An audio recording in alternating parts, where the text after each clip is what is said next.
Hey, welcome back. Today we're jumping into a really interesting question from the book Nudge.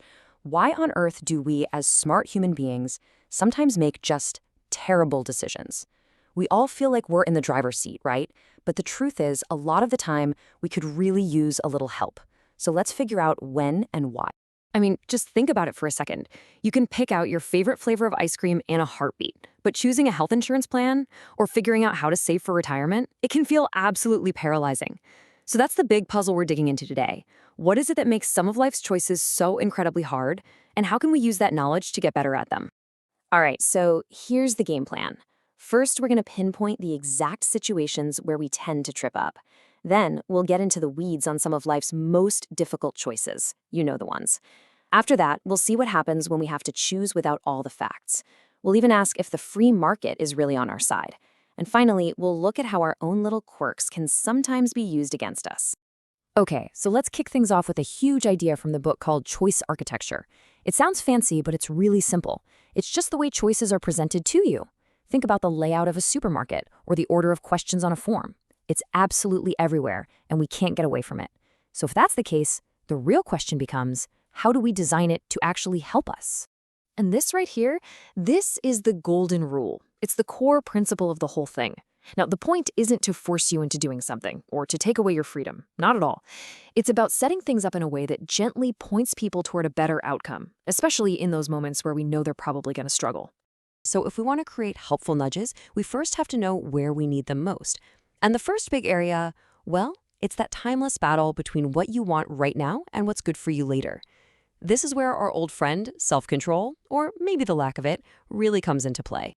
And wow, this slide just nails that internal struggle, doesn't it?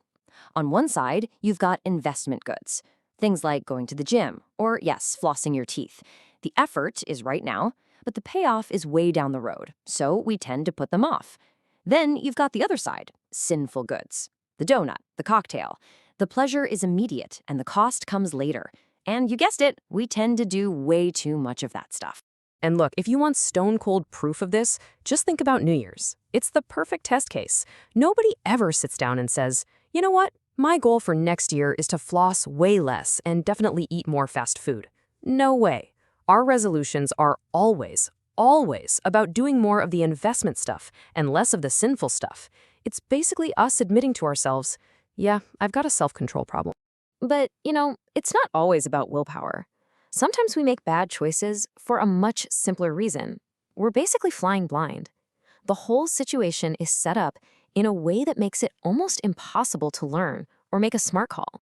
So we're really in trouble when choices are, first off, just plain difficult. Picking a loaf of bread? Easy. Picking a mortgage with a dozen different variables? Not so much. Second, when they're infrequent. You get tons of practice buying coffee, but how many times in your life do you choose a career or a spouse? Third, when there's no feedback. And finally, when the options are impossible to translate. What does picking one mutual fund over another actually mean for your vacation plans when you're 70? Who knows? Let's really dig into that feedback idea because it is so important.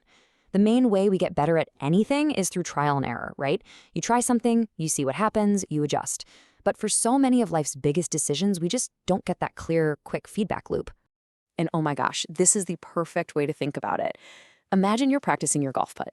You line it up, you swing, and just as you hit the ball, a curtain falls so you never see if it went in the hole. You could stand there putting all day long and you would never ever get any better. That's exactly what choosing a diet or picking a 401k plan can feel like. Okay, so you might be thinking, wait a minute, shouldn't the free market just fix all this? The idea that competition will force companies to offer the best stuff and educate us along the way. Well, it's a bit more complicated than that. To see why, we have to imagine two totally different worlds.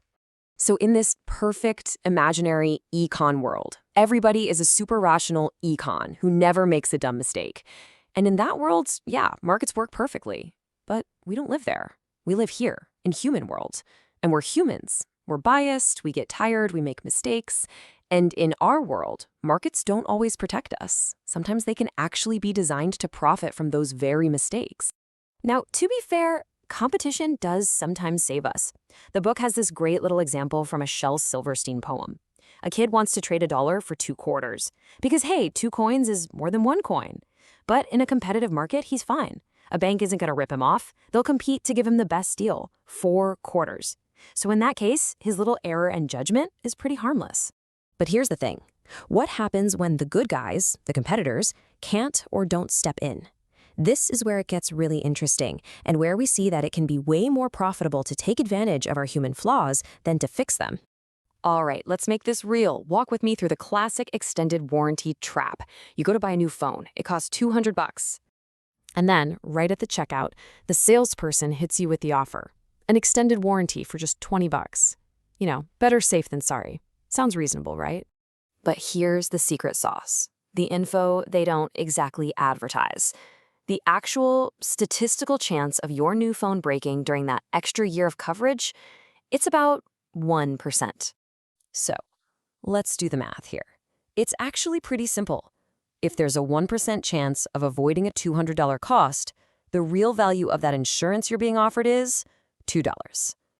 And this begs the million-dollar question, right? Why does this product even exist? You're paying $20 for something that's only worth $2. It exists because the market is designed to prey on your fear of loss, not to inform you about the actual probabilities. And this is the big, kind of scary takeaway. It is often way more profitable for a company to cater to your biases, your fears, your confusion, than it is to spend money actually educating you. No one makes a profit by talking you out of buying something. And what you end up with is this crazy battle in the marketplace. You have some companies selling you donuts and fast food, and right next to them, you have other companies selling you gym memberships and diet plans. For a perfectly rational econ, this doesn't matter.